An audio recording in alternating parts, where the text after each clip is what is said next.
Tout ça, c'est pas halal. Je dois faire du bif, de la moula, du caramel.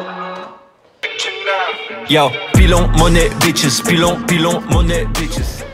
Bon, ok, c'est pas vrai. C'était pour vous faire cliquer. J'écoute toujours du rap, comme ça au moins c'est dit. Mais je vais quand même vous parler d'un petit truc qui me titille quand j'en écoute. Je sais pas si vous voyez de quoi je veux parler. Je vais vous filer un petit indice. La vérité, c'est que je suis autant obsédé par l'argent que je suis totalement pété. Gros pété, viens prendre ta cons avec Nabil, on n'est pas à 11. Ouais, pour ceux qui n'ont pas compris, aujourd'hui on va parler de thunes. Est-ce que je suis venu sur terre pour être capitaliste et me faire sucer la bite? On va parler marque, on va parler compétition. En gros, on va parler capitalisme.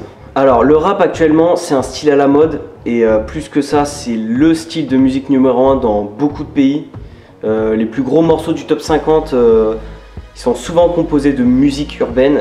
Et il n'y a rien qu'à voir avec le dernier clip de PNL, ODD, qui a fait genre 12 millions de vues en 48 heures. Donc tout ça pour dire que le rap, il a énormément d'influence, surtout chez les jeunes. Mais alors du coup, on peut se demander, c'est quoi le message qui véhicule le rap? Il y a les anti-rap qui vont parler de musique de sauvage, des musiques violentes et agressives pour les délinquants et les drogués. Donc ce serait un style de musique qui fait peur à certains. Avec une sous-culture, d'analphabète. On va voir que le rap, c'est devenu plutôt conforme, voire docile. Et ça peut surprendre d'entendre ça, mais le rap, il est rentré dans un moule depuis un moment déjà. Et il a pas l'air de vouloir en sortir. Alors attention, je veux pas parler d'un moule artistique où tout le monde fait la même chose. Il y a énormément de diversité dans le rap actuellement et ça je peux pas le nier.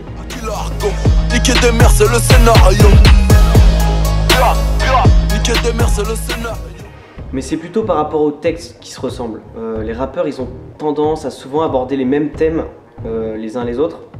Et le rap, il pourrait actuellement servir à éveiller l'esprit de certains jeunes, l'esprit critique.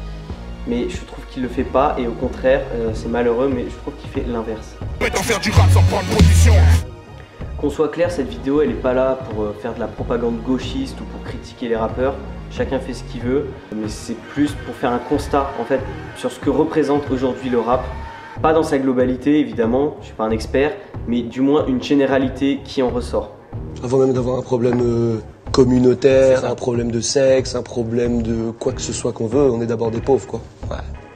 C'est le problème de notre monde de toute façon, il reste encore des pauvres, ça n'a pas de sens. Bon, pour commencer, je vais pas vous faire un cours d'économie, mais c'est quand même important de dire ce que c'est le capitalisme et surtout la partie de cette doctrine qui nous intéresse pour cette vidéo. Donc en gros, de nos jours et résumé très simplement, on peut dire que le capitalisme, c'est la recherche constante de profit. Évidemment, faire du profit c'est bien, mais ça engendre énormément de problèmes. Je vais pas m'étendre sur le sujet, il suffit d'ouvrir un journal pour comprendre de quoi je parle. Et le rap, à la base, il vient d'une classe sociale qui galère à s'en sortir et qui subit de plein fouet les vices du capitalisme, vu qu'il sort tout droit des ghettos aux États-Unis. C'est pour ça que c'est un style de musique qui a toujours dénoncé les inégalités, surtout à partir des années 80. Donc maintenant, on va voir ce qui est devenu le rap en 2019, mais on va se concentrer uniquement sur les textes et sur les rappeurs en eux-mêmes et leur attitude, ce qu'ils dégagent. Bon, je pense que vous êtes tous au courant, un des thèmes qui revient le plus souvent dans le rap, c'est la thune. D'ailleurs, Angèle le dit très bien dans sa musique du même nom. Tout le monde il veut seulement la thune, et seulement ça les fait bander. On peut comprendre pourquoi, parce que l'argent c'est un signe de réussite et beaucoup de rappeurs sont à la base plutôt pauvres. Il n'y a aucun problème à devenir riche et c'est vrai que ça peut vendre du rêve quand on les entend. Sauf que la réalité elle est complètement différente. Partir de rien et se faire tout seul pour devenir riche, c'est un joli storytelling qui est d'ailleurs un des piliers du capitalisme pour faire miroiter aux pauvres le fait qu'ils peuvent aussi réussir. Mais combien réussissent vraiment comme ça et combien d'autres sont laissés dans la galère?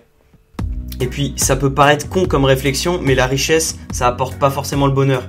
Ademo et Nos, ils nous le montrent très bien dans leur dernier album Deux Frères. Et je recompte charbon avant l'été. Je me suis cherché, j'ai pensé, je me suis pas trouvé. Une grosse partie du rap se trouve aussi dans l'ego trip. C'est un style qui est popularisé avec le rap gangsta, donc Tupac, Biggie, 50 Cent, NWA. Et aujourd'hui, l'ego trip, il se retrouve presque partout. Parce que ça a toujours bien marché, au point d'avoir imposé un certain nombre de codes sur les 40 dernières années. Je viens d'acheter 2 ans mais avec l'argent d'Ipséité. Va me faire à manger, parle pas de mes infidélités. Le but de l'ego trip, c'est de montrer qu'on est le meilleur. Et pour être le meilleur, faut écraser les autres. Donc on rentre bien souvent dans une logique de compétition entre rappeurs et ça va parfois jusqu'au clash. On a d'ailleurs fait une vidéo dessus si ça vous intéresse.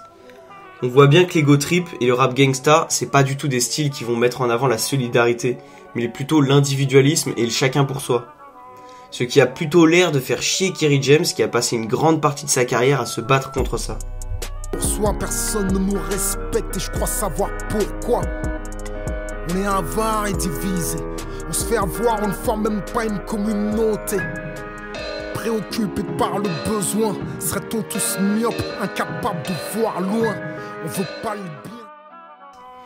Et c'est aussi le cas avec le rapport étroit entre le rap et les marques qu'on va voir tout de suite. La culture rap et plus généralement urbaine a comme toute culture ses codes, son langage et son esthétique. Et évidemment, c'est sur l'esthétique que les marques peuvent s'en mettre plein les poches.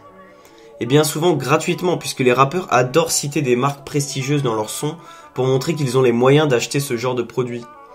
Maître Gims dans Sapé comme jamais, Lil Pump avec Gucci Gang, Air Max de Rimka et Nino, on peut continuer comme ça pendant des heures, c'est pas les exemples qui manquent. Et c'est assez drôle de savoir que tous ces rappeurs font ça gratuitement et incitent donc leur public à acheter sans rien demander en retour. C'est limite un peu comme du bénévolat finalement, donc respect à eux. En plus de ça, on a de l'autre côté pas mal de partenariats avec des marques. Les rappeurs deviennent des égéries pour des collections de streetwear comme A$AP Rocky et Jerry de Dior ou Giorgio pour Givenchy. Des gros contrats sont signés comme c'est le cas pour Kanye West avec Nike puis Adidas pour ses baskets Yeezy.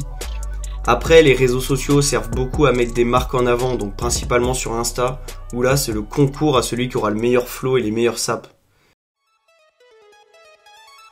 C'est important parce qu'à l'heure actuelle, c'est presque toute ma génération et celle d'après qui écoute du rap.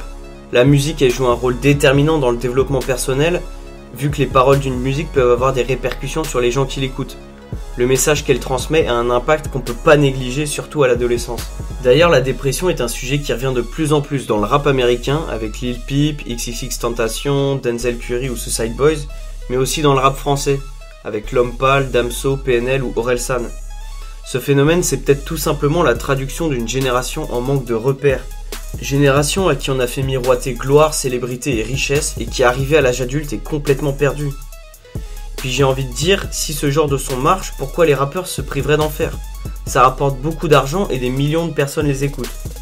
Mais c'est vrai qu'avec la visibilité qu'ils ont, ils pourraient de temps en temps prendre des risques pour faire passer un autre message. Pour terminer, je vais juste dire que tout le rap n'est pas comme ça. Des rappeurs des années 90 ou plus underground, il y en a plein. Mais c'est clairement pas eux dans les top streaming. Il y a une frontière entre des musiques considérées comme engagées, faites pour réfléchir, et d'autres faites pour bouger. Comme si on pouvait pas ajouter des punchlines engagées dans n'importe quel son. Donc voilà, Aya Nakamura, si t'entends ça, hésite pas à faire un son sur les violences policières avec un petit afrobeat qui régale. Et pour tous les autres qui ont envie de renverser la société capitaliste, likez la vidéo et abonnez-vous. Allez, salut à tous.